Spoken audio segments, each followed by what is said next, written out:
ભારત જે રીતે સમય લઈ રહ્યું છે એ જોતા સ્પષ્ટ સમજાઈ રહ્યું છે કે સરકારને એ ખબર છે કે તમે આવો, તમે અમારા 22-25 માણસોને મારીને જતા રહો, કોઈક વાર 30ને મારીને જતા રહો, કોઈક વાર 50ને મારીને જતા રહો, પછી અમે જઈએ, અમે તમારી સીમામાં ઘૂસીએ અને પછી ત્યાં આવીને આતંકવાદીઓના અડ્ડાનો નાશ કરી દઈએ, આતંકવાદીઓને મારી દઈએ અને પછી અમે દુનિયાને એવું બતાવીએ કે જુઓ, પાકિસ્તાનની ધરતી પર જ આતંકવાદીઓ છે અને એટલે અમે તેમને મારીને આવ્યા. આ વાત એ હિસાબ નથી થયો. એક ભારતીયનું માથું એ ત્યાંના 10 ટેરરિસ્ટના માથા, આ એ હિસાબ નથી ચાલી રહ્યો. અહીંયાના માણસો મરવા માટે નથી જન્મ્યા. ટેરરિસ્ટ જ્યારથી એ ટેરરિસ્ટ બને છે ત્યારથી નક્કી હોય છે કે કોઈને કોઈ સેનાના અધિકારીની ગોળીથી મરવાનો છે. એનું મરવું એ એના માટે જિહાદ છે, એ જન્મે જ એના માટે છે, એનું વર્તન જ એના માટે હોય છે ને એટલે તમે આ બેની સરખામણી કરી શકો એમ જ નથી. છેલ્લે પાકિસ્તાની સેનાના જવાનો કે જે પોતાના દેશની રક્ષા કરવા માટે નીકળ્યા હોય એ તો લડ્યા જ ક્યાં છે ભારત સામે? એ તો પ્રોક્સી વોર કરી રહ્યા છે અને આવા સમયમાં પાકિસ્તાન ઈચ્છે છે કે ભારત તરત રિટાલિએટ કરે ને એનો ગુસ્સો શાંત થઈ જાય. ભારત તરફથી જે પ્રતિક્રિયાઓ એક પછી એક આવી રહી છે એ દર્શાવી રહી છે કે ભારતે નક્કી કર્યું છે કે આ વખતે જે પણ અમે પરિણામ આપવા માંગીએ એનો સમય, એનું સ્થળ, એની દિશા, એની ગતિ અને એનું પરિણામ ભારતના હાથમાં હશે. શું કામ આ થઈ રહ્યું છે? છેલ્લી નોટિફિકેશન જે આવી સરકાર તરફથી, આપણે સંપૂર્ણ રીતે આયાત પર પ્રતિબંધ લગાવ્યો હતો.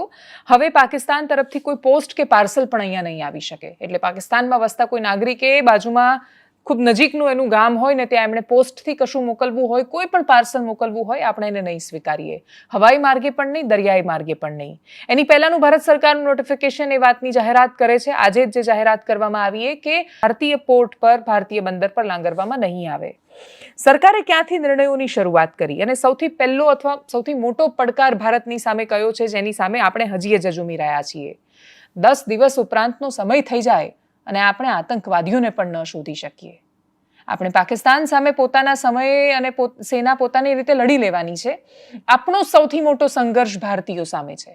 એ ભારતીયો સામે કે જે એ કાશ્મીરીઓ સામે જેમના માટે એક વ્યક્તિ જેનું મૃત્યુ થયું, એક વ્યક્તિ કે જે પહેલગામમાં હુમલાનો શિકાર બન્યા, એક વ્યક્તિ કે જે સેનાના અધિકારી હતા, એમના પત્નીએ એ જ્યારે અસ્થિ વિસર્જન કરીને બહાર નીકળ્યા અને પત્રકારોએ પ્રશ્ન કર્યો ત્યારે એમણે ખૂબ સભાનતા સાથે જવાબ આપ્યો કે હું એવું નથી ઈચ્છતી કે તમે માત્ર આ નામ પર દેશમાં બાકી કોઈને પણ નફરત કરો. જેણે વાલસોયું ગુમાવ્યું હોય એ પણ એવું કહે કે આ નફરત કરવાનો સમય નથી, અમે ઈચ્છીએ છીએ કે ન્યાય મળે અને પ્રતિશોધ લેવામાં આવે, પણ આ રીતે નહીં. એ કેટલી સભાનતા છે! એવા માણસોના જીવનની કિંમત આપણે 10 આતંકવાદીઓના માથા સાથે નહીં કરી શકીએ. આ દેશ ખૂબ સભાનતાથી પોતાની પરિસ્થિતિને સંભાળી રહ્યો છે. દેશનો પ્રત્યેક નાગરિક ધાર્યા કરતાં લાખ ગણી વધારે મેચ્યોરિટી સાથે કહી રહ્યો છે કે તમે ઈચ્છો છો કે અમે સિવિલ વોરમાં ધકેલાઈએ પણ અમે નહીં ધકેલાઈએ. અને એ વખતે જમ્મુ કાશ્મીરમાંથી 75 માણસોને પકડી લેવામાં આવ્યા છે કેમ કે સંદિગ્ધ રીતે એમણે આતંકવાદીઓની મદદ કરી હશે. એક એવું રાજ્ય કે જેનું પોષણ ભારતના માણસો કરી રહ્યા છે, એક એવું રાજ્ય કે જેનું પોષણ માત્ર પ્રવાસન થકી થઈ રહ્યું છે, એ રાજ્યના માણસો પ્રવાસીઓને મારવા માટે માત્ર અલ્લાહના કે ખુદાના નામ પર જો કોઈની મદદ કરવા માંડે કે એ સમાન ધર્મી છે એવું માનીને, તો આપણે કઈ દિશામાં જ લઈ જઈશું દેશને? કેવી રીતે બચાવીશું દેશની અખંડિતતાને?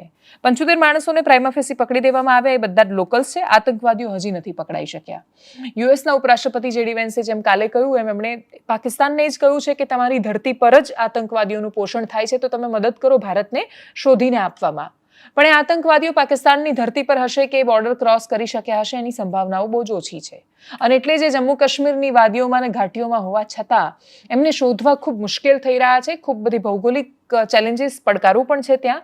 એ બધી પરિસ્થિતિઓને ધ્યાને રાખીએ તો પણ સવાલ તો આપણી સામે એનો એ જ ઊભો છે કે આટલા દિવસ પછી પણ આપણે આપણા માણસો પર મારી નાખનાર આતંકવાદીઓને નથી શોધી શક્યા. શરૂઆત કરી હતી સિંધુ જળ સંધિ રોકવાથી, એના પછી અટારી વાઘા બોર્ડર બંધ કરવામાં આવી, પાકિસ્તાનીઓના વિઝા રદ કરવામાં આવ્યા, એટલે SSARC હેઠળ આવેલા હોય કે પછી મેડિકલ વિઝા હોય એ પણ બંધ કરવામાં આવ્યા. દૂતાવાસ પર જેટલા પણ માણસો એમ્પ્લોય રાખવાના હોય એની સંખ્યા પર નિયંત્રણ મૂકવામાં આવ્યું. આપણે ઇન્ટરનેશનલ મોનિટરી ફંડ જે સંસ્થા લોન આપે છે એમને પણ કહ્યું કે ભાઈ તમે જુઓ કે કેટલી લોન પાકિસ્તાને લીધેલી છે, લગભગ 21.5 લાખ કરોડ જેટલું દેવું છે. ઇકોનોમી ન હોય એટલું દેવું એક દેશ પર થઈ ગયું, દેવાળું ફૂંકવાના કગાર પર છે ને તો એ શસ્ત્રો ક્યાંથી ખરીદી રહ્યા છે, તો એ કેવી રીતે આ આતંકને પનાહ અને પોષણ આપી રહ્યા છે. ડિજિટલ બ્લોકિંગ શરૂ કર્યું. બાકી સ્પેસથી આપણે મોનિટરિંગ કરી રહ્યા છીએ. એમની સર્વિસીસ પર જામર લગાવવાનો પ્રયત્ન કર્યો કે જામર લગાવીએ કે જેથી ત્યાંની બાકીની બધી વ્યવસ્થાઓ ખોરવાઈ જાય. નેવી તૈનાત છે. અને સમુદ્રમાંથી ઘણીવાર પરીક્ષણ થઈ રહ્યું છે. સામે પાકિસ્તાન પણ એ કરી રહ્યું છે. પાકિસ્તાનની પણ ડ્રીલના વિડીયો સામે આવે છે કે અમે બેલિસ્ટિક મિસાઇલનું ડ્રીલ કર્યું. એકબીજાને પડકાર અપાઈ રહ્યા છે, હાકોટા અપાઈ રહ્યા છે. ન્યૂઝ ચેનલમાં તો યુદ્ધ થઈ ગયું છે અને ત્યાં યુદ્ધના જ સમાચાર છે ન્યૂઝ ચેનલમાં. અને એક એવી ક્લિપ પણ બહુ વાયરલ થઈ હતી ડિબેટમાં કે પાકિસ્તાનથી એક રક્ષા વિશેષજ્ઞ બેઠા હતા, ભારતથી બેઠા હતા. ભારતવાળા કંઈક ગદા અને તલવાર ને એવું બધું બતાવતા હતા અને પેલા એ હાથમાંથી મિસાઇલો બતાવતા હતા. ટૂંકમાં ટીવી ચેનલો જે યુદ્ધનો માહોલ પેદા કરી રહી છે એને હકીકતમાં જે યુદ્ધ લડાઈ રહ્યું છે એની સાથે કોઈ લેવા દેવા નથી. ભારત બહુ જ બધા મોરચા પર લડી રહ્યું છે અને ભારત બહુ જ બધા મોરચા પર બધી જ બાજુથી સહયોગ લઈને પ્રયત્ન કરી રહ્યું છે એ વાત પ્રસ્થાપિત કરવાનું કે ભારત શિકાર બન્યું છે આતંકવાદનું અને એક પ્રદેશની શાંતિ જળવાયેલી રહે, કે એશિયાના આ રિજિયનમાં કંઈ ન થાય એના માટે એ ચૂપ બેસી રહે, તો એ તો ભારતનું ખૂબ મોટું નુકસાન છે. આ જ વિષય પર પ્રધાનમંત્રી મોદી શું બોલ્યા છે એમને સાંભળીએ. फ्रेंड्स, हम एक मत है कि आतंकवाद मानवता के लिए सबसे बड़ा खतरा है.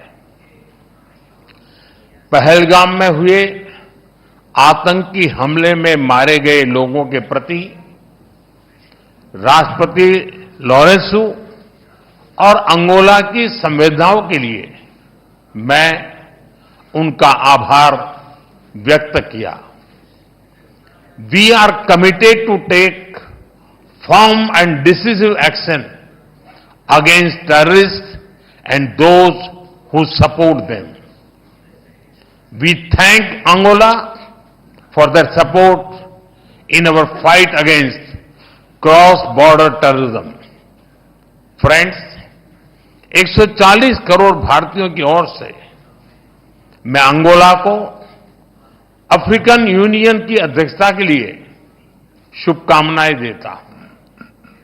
हमारे लिए यह गौरव की बात है कि भारत की G20 अध्यक्षता के दौरान अफ्रीकन यूनियन को G20 की स्थायी सदस्यता मिली. भारत और अफ्रीका के देशों ने कॉलोनियल रूल के खिलाफ एक सूर में आवाज उठाई थी, एक दूसरे को प्रेरित किया था. आज हम ग्लोबल साउथ के हितों, उनकी आशाओं, अपेक्षाओं और आकांक्षाओं की आवाज बनकर एक साथ खड़े रहे हैं. પ્રધાનમંત્રી જ્યારે એક બાજુ આ બોલી રહ્યા હતા ત્યારે સુરતમાંથી પણ એક ખૂબ રસપ્રદ તસવીર સામે આવી. કેન્દ્રીય જળશક્તિ મંત્રી CR પાટીલ એક કાર્યક્રમમાં હતા. એમનું સ્વાગત કરવા માટે બુકે અને મોમેન્ટો આપવાની વાત થઈ. CR પાટીલ જાણે પોતાની જ સરકાર પર પ્રેશર બતાવતા હોય એ રીતે પણ ખૂબ સારા જેસ્ચરના ભાગરૂપે એમણે એવું કહ્યું કે જ્યાં સુધી પહેલગામનો બદલો નહીં લેવાય ત્યાં સુધી સ્વાગત સ્વીકારવાનું બંધ કરવામાં આવ્યું છે. જોઈએ video. Thank you so much, sir. Sir, please, 2 minutes તમે સ્ટેજ પર રોકાશો. Once again, a huge round of applause for Shri CR Patil Sahib. Thank you so much for spending your precious time with us. નહીં, thank you. નહીં, સ્વાગત નથી, ખાલી memento છે ખાલી.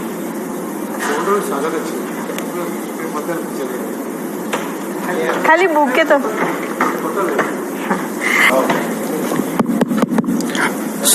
સાહેબે એવું નિર્ણય કર્યું છે કે કોઈ બુકે અને મોમેન્ટોથી એમનું સ્વાગત નહીં થાય જ્યાં સુધી પહલગામનો બદલો ના લેવાય.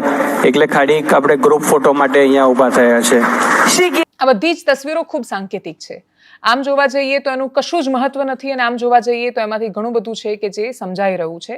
અને એ જોતા સમયની પ્રતીક્ષા, બદલાની પ્રતીક્ષા અને બદલા કરતા ન્યાયની પ્રતીક્ષામાં ભારતીય માણસો છે.